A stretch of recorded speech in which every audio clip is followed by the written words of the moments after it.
Welcome back to another daily code breakdown. Let's get right into today's challenge.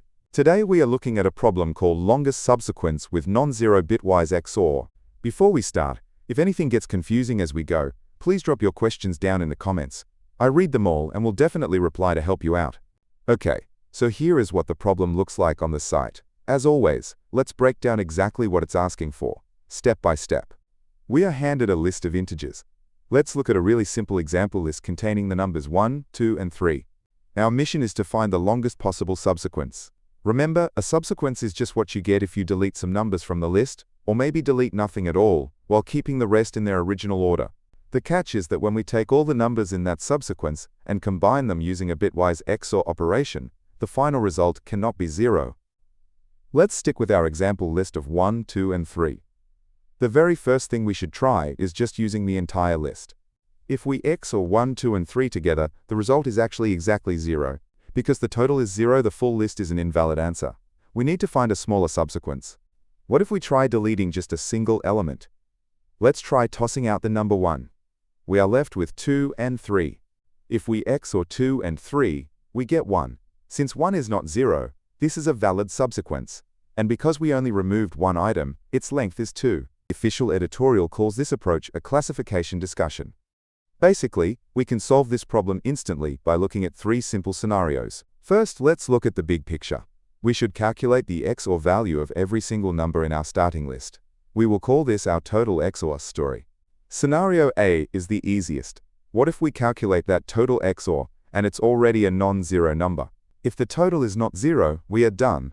The longest subsequence is just the original list itself, so we just return the full length of our list.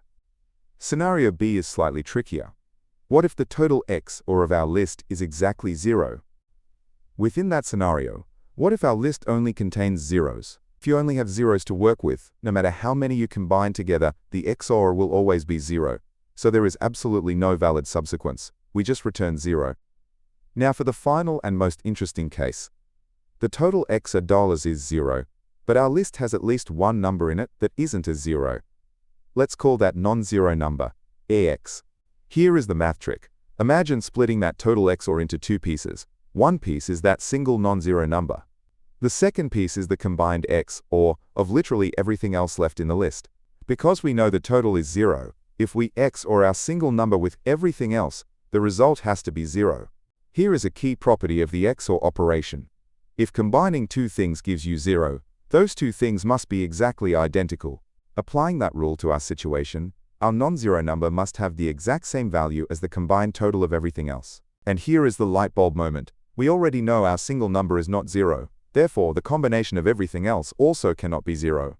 So to fix the total 0 problem, we literally just delete that single non-zero number from our list. The remaining items will form a subsequence with a non-zero XOR. So the answer is just the total length of the list, minus 1.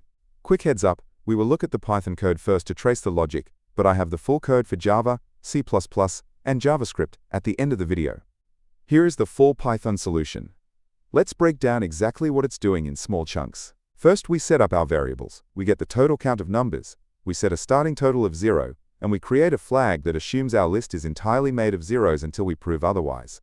Next, we loop through every single number in our list. We continually combine each number into our total using the XOR operator. At the same time, if we see any number bigger than 0, we flip our flag because we know the list isn't completely empty. After the loop finishes, we check our first scenario. If our grand total is greater than 0, we win. The whole list works, so we return the full length. If the total was 0, we hit this final line. If our flag tells us we found at least one non-zero number, we use our math trick and return the length, minus 1. Otherwise it was all zeros, so we return 0. We talked about it earlier, but the biggest edge case here is an array of pure zeros.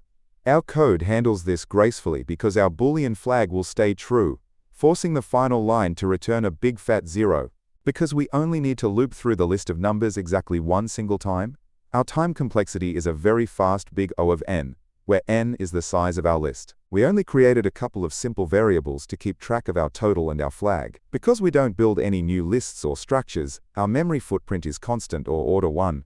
So what are the key takeaways from this problem? First, you don't always need to generate all the combinations to find an answer. Sometimes looking at the total is enough. And second, deeply understanding mathematical properties like how XOR works can unlock massive shortcuts. Before we look at the other languages, I want to mention that you can probably tell this video is narrated by AI. I built this automated system so I could get instant visual explanations for my own daily coding practice, and I post them here to help you study too. I have slightly updated the visual format of these videos to be punchier and more step-by-step. I would love it if you could leave a comment letting me know if this style makes it easier to understand, or if you prefer the older, denser slides. Any feedback is super appreciated, and don't forget to ask any questions you have about the code down there too.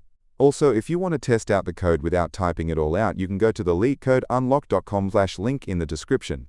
You can grab the exact code shown here and support the channel at the same time.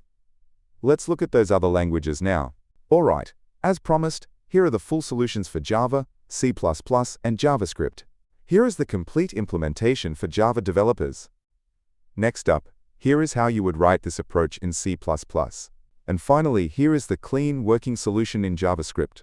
Just one last thing, I have a second channel called Leetcode Unlocked. The ultimate goal is to eventually create a clear explanation video for literally every single problem on the platform. If you study problems outside of the daily challenges, definitely check it out. If you want to support this project, you can drop a small tip at buymeaboba.com/leetcodedaily. Most importantly, please drop a like and subscribe. I post these guides every day as soon as the challenge goes live. Have a great day coding, and I will see you tomorrow.